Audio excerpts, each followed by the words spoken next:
Welcome to Trash Talk, a podcast by Zero Waste Canada. I'm your host, Alistair McCallum. I moved to Canada in 2017 from England, and I've since held a variety of roles in the waste industry, and currently sit on the Zero Waste Canada board. On this podcast, we will dive deep into the world of zero waste and the circular economy, speaking with change makers who are helping to lead us to a more waste-free, sustainable planet.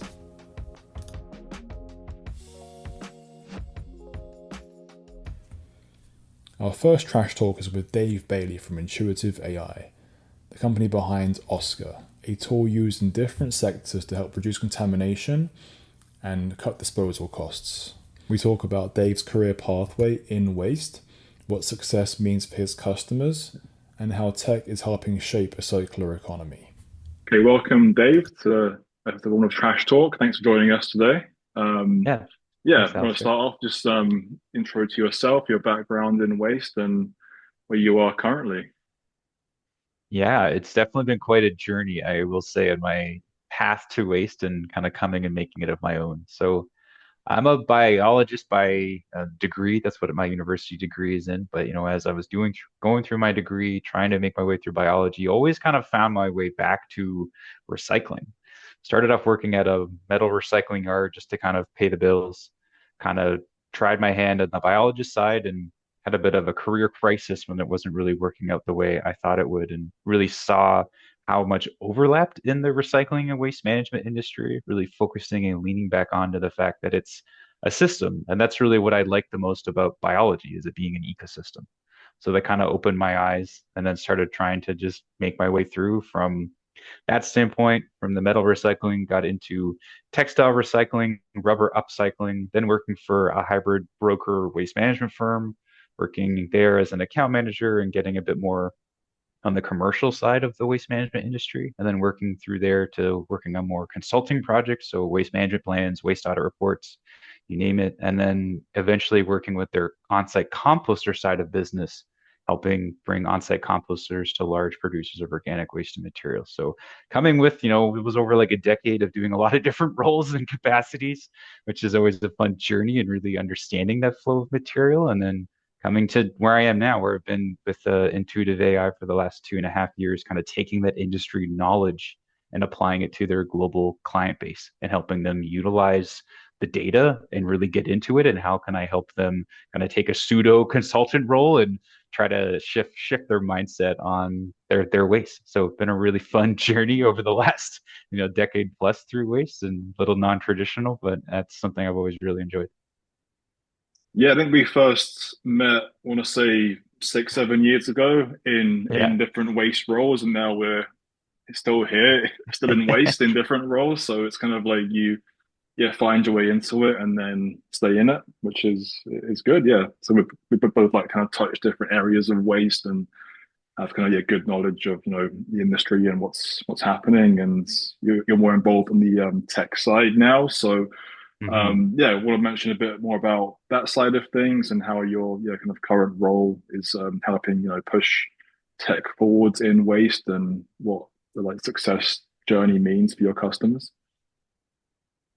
Yeah, those are good questions, because I think that's exactly it. Once you start understanding or coming to the realization that the waste we have is all based through a system. So from, again, we lots in the marketplace now about how we had a linear economy, and we're trying to switch to the circular economy. And to switch to that circular economy, we truly are working like an ecosystem, which is a naturally occurring system that doesn't have waste. There are always things are being reused, repurposed, and there's no waste in that system. So with that, it's a pretty big mind shift.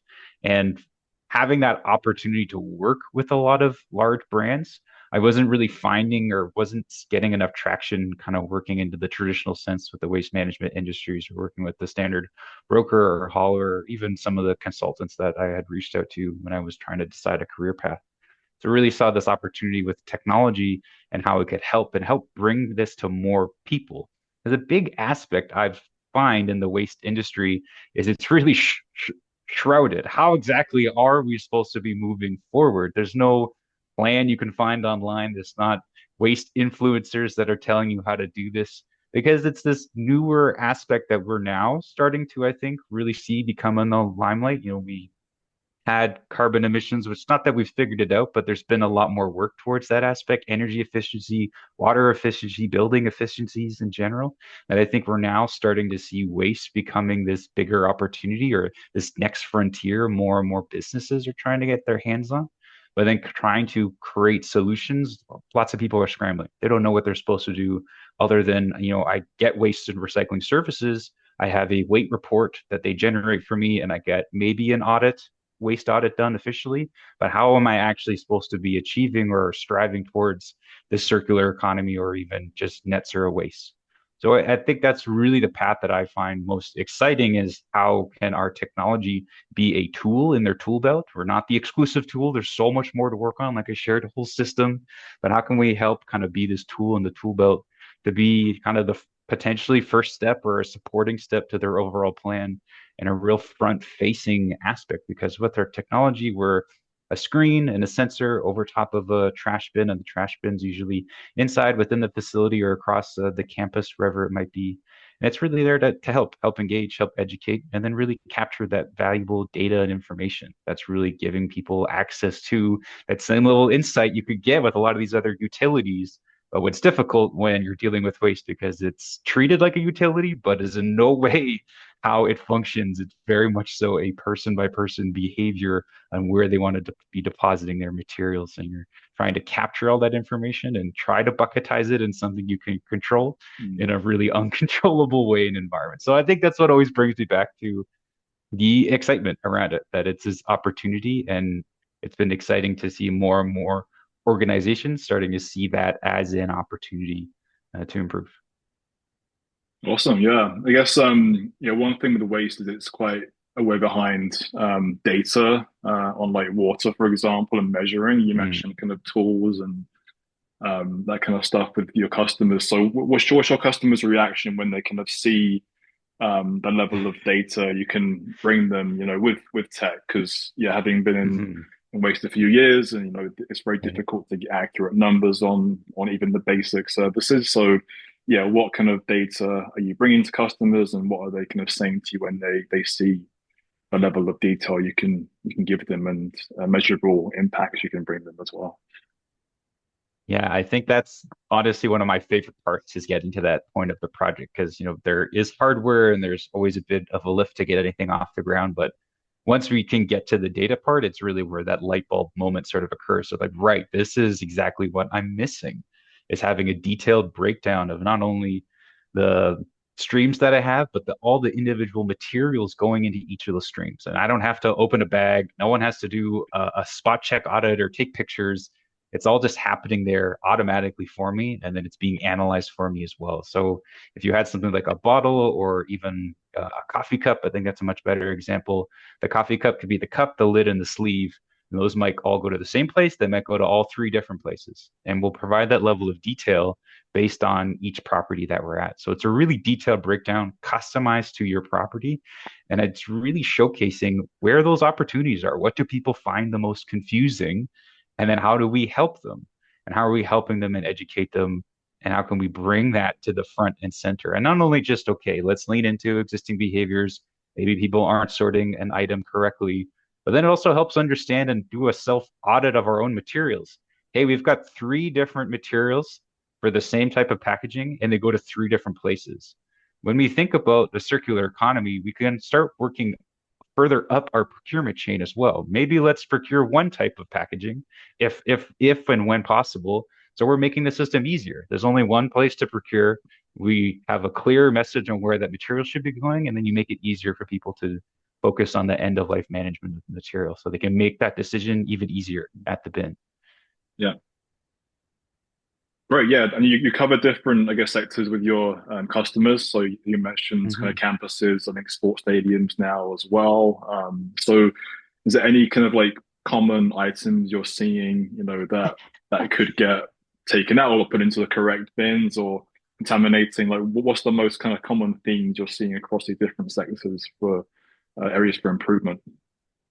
You're 100% right. There's definitely a throughput across the board there from all those different types of generation points, campuses, corporate or office, stadium, airport. It's napkins. Napkins is the number one item that people get the most confusing.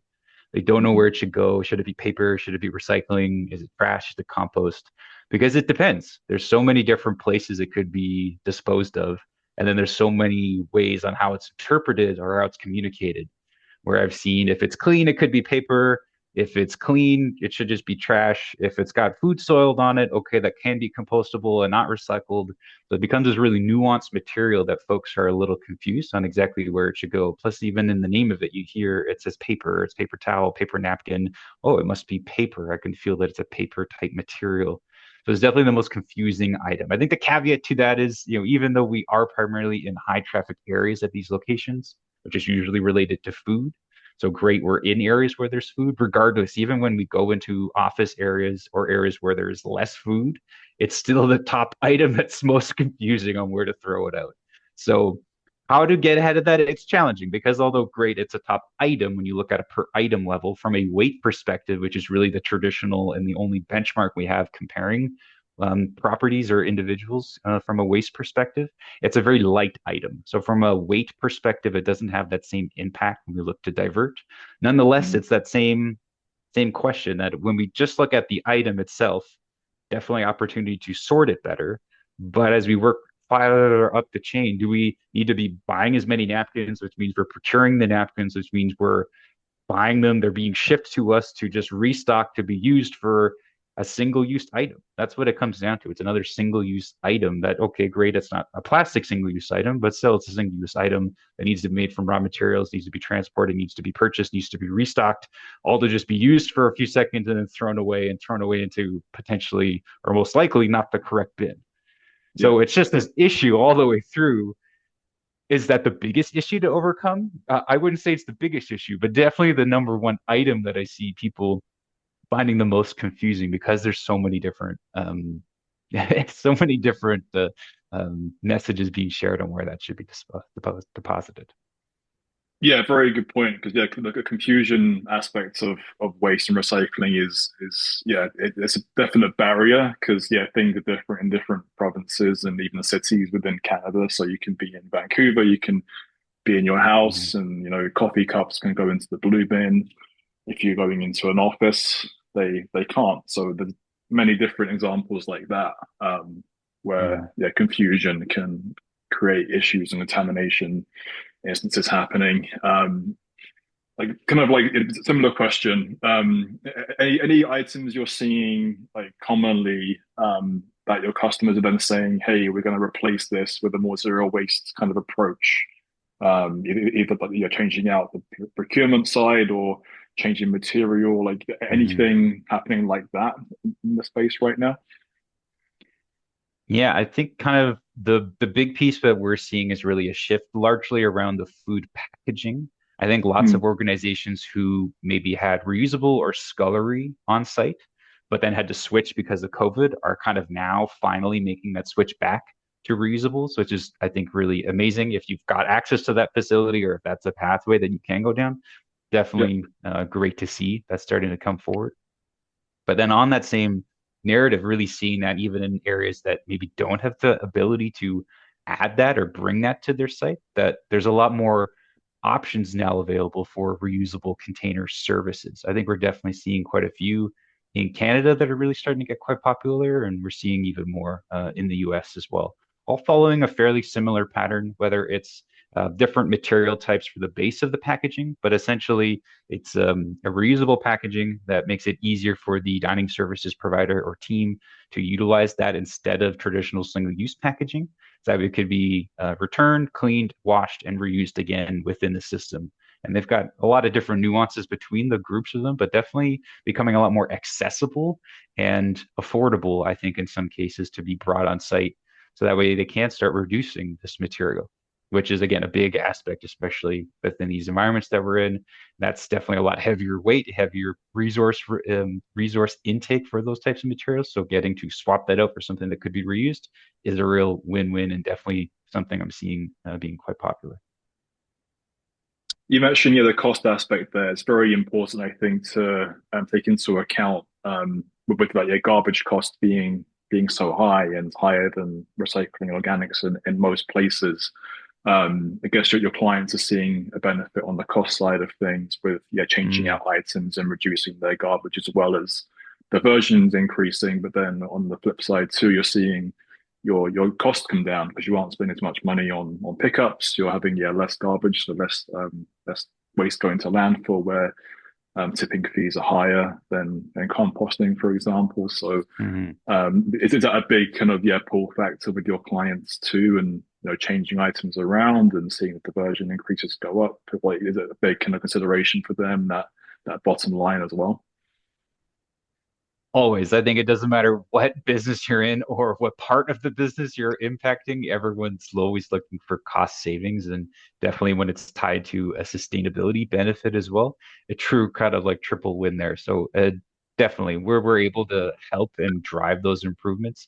Again, it is situational. It's not always the case, but definitely when there is that bigger swing where landfill is significantly more than recycling or compost, definitely has that bigger ability when we're able to provide those insights, what we're finding most confusing, how can we help educate and drive this even further? Because although, we never recommend having our technology on every single bin, that kind of becomes redundant. But if we can start Yep. having enough insight across the facility, have enough of a sample size of the number of bins that are being consumed or bins that are on site and the materials that are being consumed, we're providing that whole site ability and insight into what's happening at my facility, what's being deposited, and that information can be applied across. So then precisely, although we might be in some key hotspot areas, we're able to start impacting across that whole facility and starting to see that change, which is really what everyone's trying to see, whether it's looking at exactly those diversion improvements, those cost savings, and then the organizations that are looking to that scope 3 aspect. Can I actually start Mm. reducing the trucking that's coming onto my site because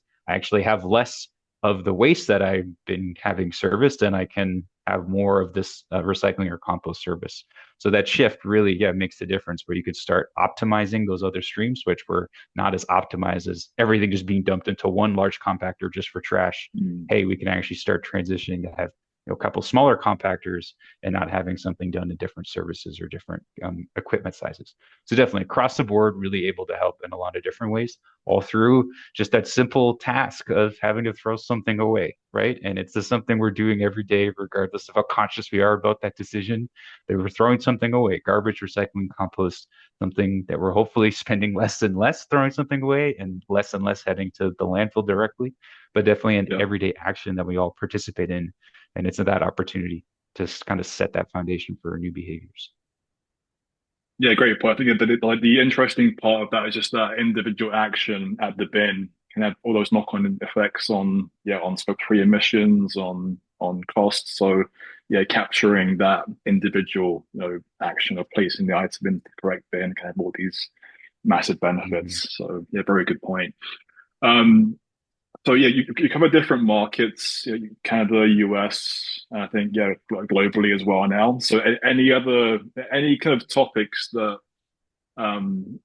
we could learn in North America from global markets, or even Mm, vice versa. I don't know, like looking at who's kind of doing things better. I would say North America maybe isn't as forward thinking sometimes. mm. So any kind of lessons that could be shared between different markets globally on waste and recycling, and even within your kind of their customers, like any kind of key points that you're taking away from one client abroad to a client here, for example. Something people ask me all the time. We in this, it's definitely a bias I had as well with just how things are presented, online on media, and definitely in the few experiences I've had overseas, especially in Europe. It's just like, hey, they have better systems here. This should be an inherently better system, and that people should have a more, cemented behavior and where stuff should be going. It's not necessarily true. And I think it's when you look at it more on a micro sort of level. When we look at just within particularly public spaces, it's still a confusing time and it's a confusing Mm, environment. And I think it's more the environment that has that biggest impact. Great, closed office setting for sure. Definitely seeing more out of the box success versus somewhere within North America, people just naturally knowing where things should go because you're in this regular environment, you're in that office space potentially just a different type of environment. But definitely where we see the same sort of similarities is when we're in a public facing aspect. Even if there is just three streams, we're not getting four or five and having more decisions to be made, still seeing a similar amount of confusion. And I think that's more just tied to that behavior around it, which is more just that universal aspect that, hey, when we go into these potentially environments, so in an airport, a public attraction, wherever it might be, you're not there to think about waste. So you're not there to think about how my decision is making an impact here. I'm heading to my new destination. I'm here to experience this. I'm here with my family, friends, on a date, you name it. It's all these other things you're thinking about that are impacting your decision, and then you're not necessarily thinking about this as clearly. And then it comes down to the design aspect. Can we design this and work backwards at these public facing areas that we make it super crystal clear? And that's really where we're starting to see that transition occur, where folks are really doubling down, whether they have full control over their procurement and the dining and the materials that are entered there, or they have to work independently. And there's a number of independent retailers that they have to work with and implement new rules and new policies and have them sign contracts that the materials you're purchasing have to meet these requirements. So that way, anything people eat off of is compostable, which is a really common one. Anything they drink out of is recyclable, and then there's no trash whatsoever on the facility. So it's just these two streams that we have really clear guidelines on where everything should go, and where you have some success and some things you have more control and others it's a multi-year process to make those transitions and slowly transition over. So yeah, I would say that's the biggest thing I see, and I see it more just an opportunity is always how Mm. I like to phrase it and view it as, hey, this is just this opportunity, and then really understanding that it's an opportunity that is shared. It's not necessarily completely unique frame of mind because of the same sort of circumstances we might be in said environments. Awesome. Yeah. And so last question here. What do you think is next? So I've been in waste myself, yeah, 7+ years Mm, now. I've seen like tech coming in, like increasing in kind of scope and reach mm. every single year. So what do you see as the next step in the waste industry and with kind of like tech boom we kind of I've had the last few years, I would say, in the industry? What's your view on what's going to happen next in that space? Yeah, I think it's a really good question. I think from more of a you know corporate side, what are businesses going to be doing more? I don't necessarily know if we're going to have like chief waste officers, but I'll definitely see that being a position that's going to be more and more front and center, someone being fully dedicated to managing waste across a portfolio or across a core line of business, just to, again, have that line of sight, have that impact, and primarily because it, in some cases, can be one of their biggest drivers for scope three. So as people try Mm, to get better at scope three, it will be tied to waste, but their main goal will be reducing scope three, depending on the type of business. It could be, largely manufacturing would be a good example. yeah. So from there, as we work forward, what sort of technologies will help us improve? I think it's whoever is going to be able to start combining and connecting this piece of reduction of waste or reduction of the scope three emissions when it's tied to waste. I think that's really the piece that we're seeing from a scope three perspective, where lots of businesses are like, hey, we've got kind of one and two more or less figured out, or we've got a path for those, but scope three is usually everyone's biggest pie. It's the most unknown, and I think that's really where we'll start seeing a lot of success, or where some technology will help start make bridging that gap of the waste that's being consumed or being managed, or however that's you're labeling it from a scope three perspective, and then helping measure that primarily. I think is where I see the biggest aspect, because I think we've got a lot of tech kind of across the key aspects. I see apps are definitely another big one that we're starting to see take off, where it's more of Mm, that gamification in real time, where people are able to identify it real time and recycle and kind of play along. And I think that'll be a helpful education component. But ultimately, I think what's already kind of out there is what I see going to help a lot more success. I think from a MRF level, we'll start seeing that really be, I think, more fruitful. I think there's certain ones that have really done well, and it's kind of what happens when everything's so new and so many sort of MRF level ones. So MRF being, material recycling facility, the actual facility of where the materials are being sorted, and that's, I think, going to just help accelerate and bring it down on costs. And I think where that one in particular is going to bring down on costs, and what I see more models happening in Europe is what I think we'll have here in North America is micro MRFs. So it's no longer we need the multi-billion-dollar facility that takes up a lot of space. We can fit this within a neighborhood because the AI technology can do so much more in a smaller amount of space. So there's more micro factories that can provide more access to more people and reduce everything from, again, those emissions. There's no trucking. There's just one depot. It can kind of handle a lot of material within a small amount of space. So I really see kind of a lot Yeah. of those kind of playing together to impact across in a lot of different parts of the whole system to help us improve big time.